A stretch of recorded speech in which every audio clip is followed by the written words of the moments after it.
Hey ladies, today is Sunday, April 18th, 2021. I'm here to give you an update on how things are progressing as I get ready to start my second IVF cycle. I have not yet started that cycle yet, but I'm on my way. So for me, before starting IVF, we were going to do estrogen priming, and that was going to involve estrogen patches. So I did receive my estrogen patches, you can see. And to give you an idea, so this is what I'm on. And this box has 8 patches, and so that's a 16-day supply. And so you change a patch every other day. So I started on the 14th, which was Wednesday. And I did change on the 16th, and today's 18th. So I am due to change my patch today. I haven't changed it yet. I tend to try to wait and do it around the same time.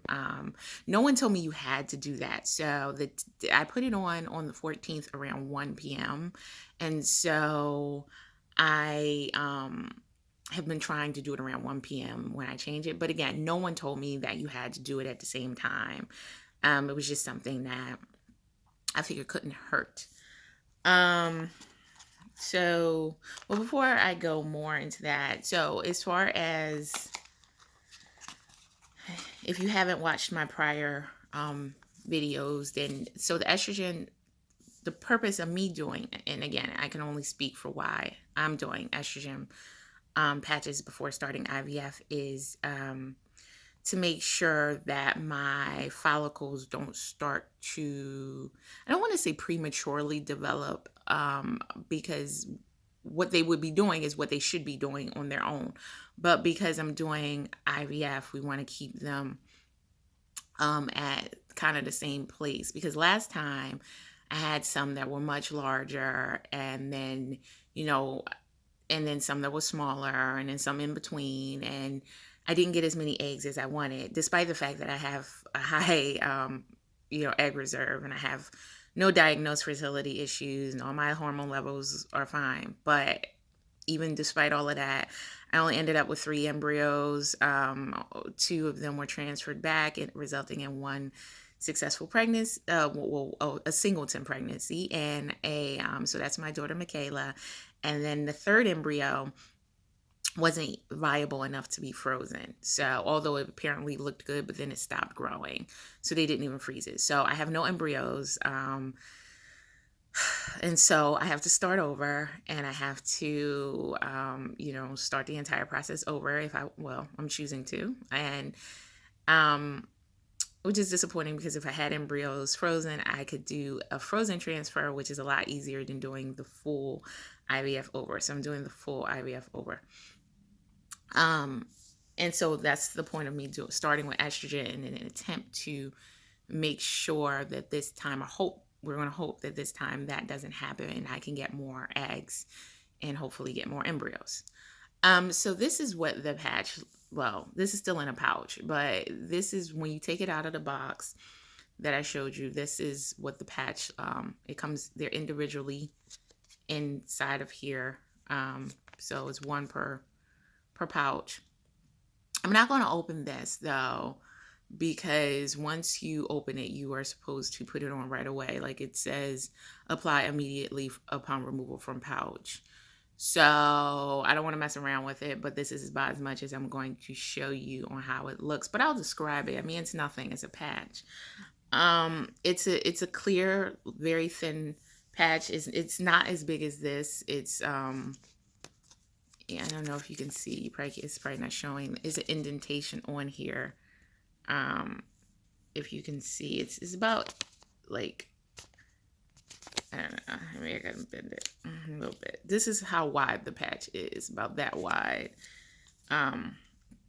About this high, I should say. And then the width of it is about, kind of like this wide. I don't know if that really helped, but my point is, it's not as big as this pouch. So it's not that big of a patch. It's, probably about like, this by this or whatever. And I know that's probably not a great explanation, but it's not large. It's a clear patch, and you pretty much just peel the back of it off. The back is in two pieces, similar to like I can only think of like a band-aid or something where you peel one side off and then peel the other side off, and you kind of just stick it on your lower abdomen, and that's it. And you wear it, like I said, you change it every other day. So it just goes on your lower abdomen. You can shower with it.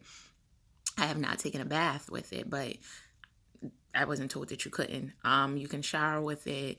You can resume all normal activities with it on. Um, it doesn't really come off. So I'm on my second patch now. My first patch, well, I'm taking my second one off to start my third, but I haven't taken it off yet. But my first patch, when I put it on, I was wondering whether it was going to be sticky enough.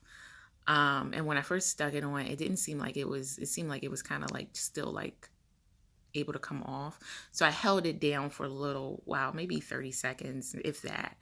And then it adhered pretty well. And then I went on about my day, but I kind of initially thought it wasn't going to stick on really well because I had to hold it down. I was kind of like, this thing looks like it's going to come off.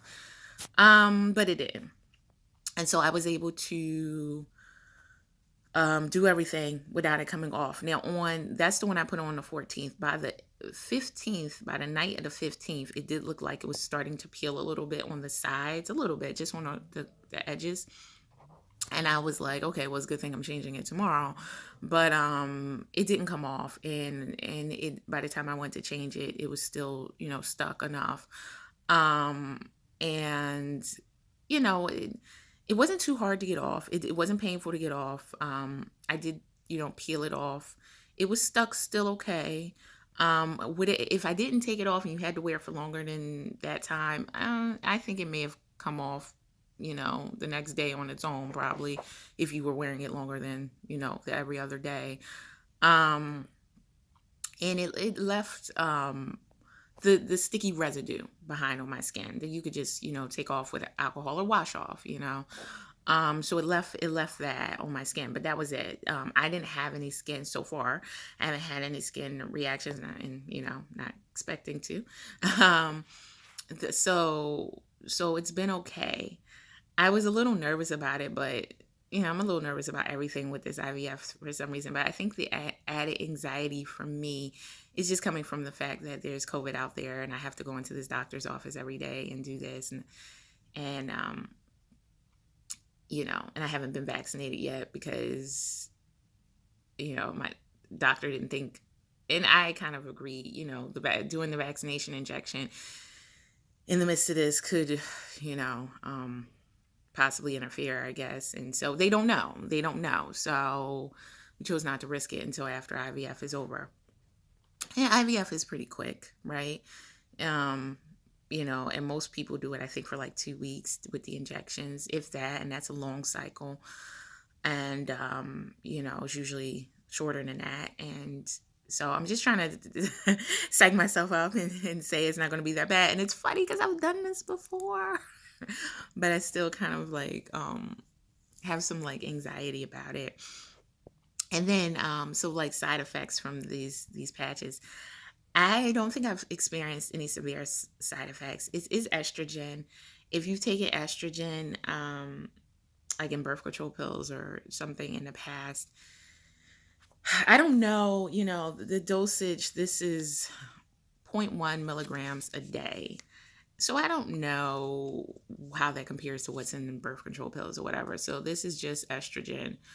Um, but there are side effects that you can experience just like with birth control pills. And I don't know why I keep comparing them, but maybe because that's the only other thing I've taken that has had estrogen that I'm aware of. But so if you're prone to blood clots, you could have an issue with blood clotting, and even if you're not prone, I guess you could have a risk of blood clots. But my understanding is that's the same. If you read the little pamphlets that come with the birth control pills, that's the same with them. It can increase your blood pressure, which I was a little concerned about because I do take high blood pressure medication because, if you, it's a long story. When I was pregnant, my blood pressure went crazy, and then, well, it was actually high-ish, but not crazy. It actually went crazy after I had my baby, and it's a whole thing. And even though it went down ish, it never returned to like normal on its own. So I am on a low dose of blood pressure medication that I take daily. And I have no idea how that's what's, how my blood pressure is going to be impacted if I get pregnant and all of that. But we'll deal with that, and we'll talk about that later. Um, and so you can have headaches. Some of the more common side effects are headaches, nausea, vomiting, a rash where you're putting on the patches, and I think that's it. There is in the box a whole little pamphlet that I did go through somewhat, and it kind of was. This is very, very technical and kind of gives you the science behind it, which I'm like, I don't need all that. My pharmacy did give me a little paper that for some reason I don't have in front of me that talks about it. Um, oh, breast pain. Yeah, breast pain was also another thing. So this is like less serious, but side effects are hair loss, fluid retention, vaginal yeast infections, redness or irritation at patch placement, stomach or abdominal cramping, bloating, irregular vaginal bleeding or spotting, breast pain, and headaches. Those are the less common the less serious side effects that you could experience while taking and